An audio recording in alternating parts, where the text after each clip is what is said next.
여러분 안녕하세요. 강아지 상담소 윤세입니다. 오늘은요, 여러분이 궁금해하시는 강아지 행동에 대한 궁금증 몇 가지를 풀어보도록 하겠습니다. 첫 번째로요, 강아지는 왜 산책만 가면 다리를 들고 오줌을 싸는 걸까요? 강아지에게 마킹이라는 행위는요, 주로 중성화 수술이 안 된 수컷 강아지에서 많이 보이는 현상으로요, 일종의 명함을 뿌리는 행위입니다. 자신의 페로몬 정보가 담긴 오줌을 여기저기 뿌림으로써 내가 이 영역권에서 얼마나 오래 지냈고, 나이는 어느 정도이며, 성별은 또 무엇이고, 질병 상황은 어떻다는 것을 알리는 겁니다. 동시에요, 다리를 들고 최대한 높은 곳에 오줌을 묻힘으로써 내 키가, 내 덩치가 이만큼 크다는 것을 알리는 것입니다.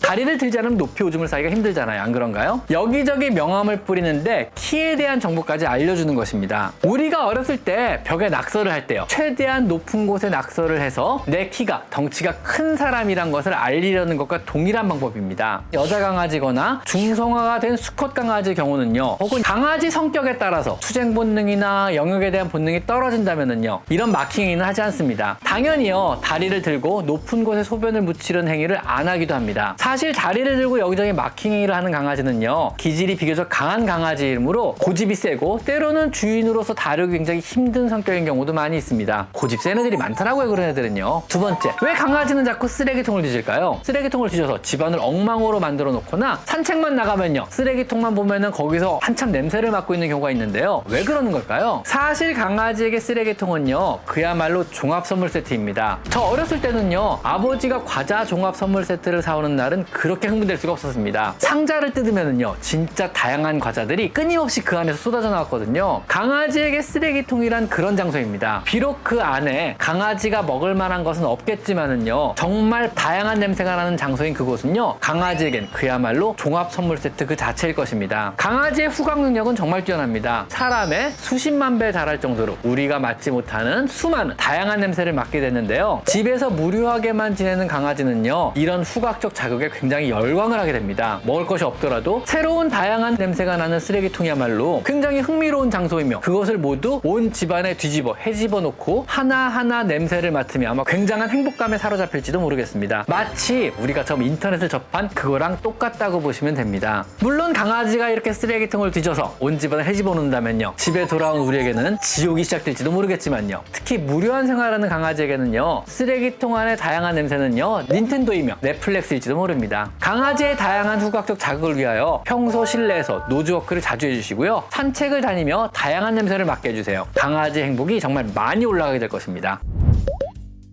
세 번째는요, 강아지는 왜 배변을 보기 전에 뱅글뱅글 도는 걸까요? 강아지들은요, 배변을 볼 때 뱅글뱅글 돌다가 자세를 잡고 배변을 보게 됩니다. 처음에는요, 단순히 주변을 살펴 자신의 안전을 확보한 후에 배변을 본다거나, 벌레나 혹시 튀어나온 풀들을 정리한 후에 편하게 배변을 보기 위해서 뱅글뱅글 돌고 바닥을 다지고 하는 행동, 혹은 배변 전의 습관, 이런 것으로 저는 이해를 했습니다. 하지만 재밌게도요, 비교적 근래의 과학적 이론은 조금 다른데요, 원인은 알 수 없지만은요, 뱅글뱅글 돌며 지구의 자기장을 느낀다 그럽니다. 뜻밖이죠. 지구의 자기장의 방향을 파악한 후에 몸을 남과 북쪽, 즉 자북과 자남 쪽으로 일치시킨 후에 비로소 볼일을 본다는 것입니다. 그래서 빙글빙글 도는 아이들은요, 절대로 동서 방향으로는 몸을 세우고 볼일을 안 본다고 합니다. 일단 강아지가요, 지구의 자기장을 느낀다는 것도 신기하고요, 또 왜 굳이 지구의 자기장 방향을 파악한 후에 남북으로 몸을 정렬한 후에야 볼일을 보는지도 여전히 미스터리입니다. 이건 사람으로 치면은요, 나침판을 가지고 다니면서 내가 군생활했던 쪽으로는 소변도 안 본다고 방향을 확인하고 소변을 보는 것과 같은 것이거든요. 늑대나 사슴 같은 포유류는요, 자기장의 방향을 탐지할 수 있다 그러던데 아마 강아지도 가능한 것 같습니다. 그래서 그렇게 멀리 떨어진 장소도 간혹 찾아오는 게 가능한 이유가 이것인가 봅니다. 머릿속에 혹은 몸속에 나침판을 내장하고 있는 거죠. 여전히 우리는 우리와 가장 가까운 동물인 강아지들에 대해서 모르는 것이 정말 많은 것 같습니다. 네 번째, 그럼 대변을 본 이후에요, 발바닥을 닦듯이 탁탁탁 뒤를 차잖아요. 이건 왜 그러는 걸까요? 실내에서든 실외에서든요, 대변을 본 이후에 뒷발로 바닥을 탁탁 차는 강아지들이 많습니다. 마치 대변 흔적이나 흙이 묻은 발바닥을 바닥에 비벼서 닦아내려는 것처럼 보이기도 하는데요, 이것도 일종의 마킹을 하려는 습관입니다. 야생의 들개 시절에는요, 호쾌하게 자신의 대변을 뒷발로 차서 흩뿌림으로써 영역권에 대한 마킹을 했다 그럽니다. 현대의 강아지들은요, 이런 영역권에 대한 마킹으로서의 의식이나 본능은 많이 줄어들었지만은요, 배변 후 뒷발을 바닥에 문지 문지름으로써 발바닥 냄새를 묻히고 주변에 발톱 자국을 남겨서 자신이 왔다 갔음을 또 자신의 영역권 아님을 흔적으로 남기려고 하는 것입니다. 대체로 이런 행동을 하는 강아지들은요 역시 기질이 비교적 강하고 영역의식이 강한 고집이 센 혹은 약간 투쟁 본능이 있는 강아지이기 때문에 아직 야생 본능이 많이 남아있어서 주로 하는 이런 행동입니다. 그리고 다섯 번째로요, 도베르만이나 웰시코기 같은 강아지를 보면요 꼬리가 굉장히 짧은데 원래 짧은 건가요? 아니요, 사실은 그렇지 않습니다. 사람들이 인위적으로 자른 것입니다. 대부분 생후 1주나 2주 정도 아주 어릴 때 브리더들이 꼬리를 자르는 것입니다. 사실 이런 꼬리를 자르는 품종은요 옛날에 목적이 있어서 자른 것입니다. 예를 들면은요 도베르만 같은 경우는 더 싸나워 보이기 위해서, 웰시코기 같은 경우는요 소와 같은 커다란 가축을 몰 때 소의 발에 꼬리가 밟히는 것을 막기 위해서 자른 것이 현대까지 이어진 경우입니다. 지금은 더 이상 싸나워 보일 필요도 없고요, 소를 몰고 다닐 일도 없기 때문에 꼬리를 자르셔서는 당연히 안 됩니다. 강아지에게 꼬리는요 달리면서 방향을 전환할 때도 중요하고 강아지와 강아지 간의 의사소통을 위해서도 굉장히 중요한 신체 일부입니다. 실제 꼬리가 잘린 강아지들은요 꼬리를 이용한 언어를 표현할 줄 몰라서 다른 강아지와의 의사소통에 굉장히 어려움을 많이 겪으며, 또 우리 사람의 입장에서도요 강아지 표현의 많은 부분을 볼 수가 없기 때문에 제한을 받게 되는 겁니다. 목적 없이 꼬리를 함부로 자르는 것은 학대라고 생각합니다. 그러니까 더 이상 꼬리를 자르지 않으셨으면 좋겠습니다.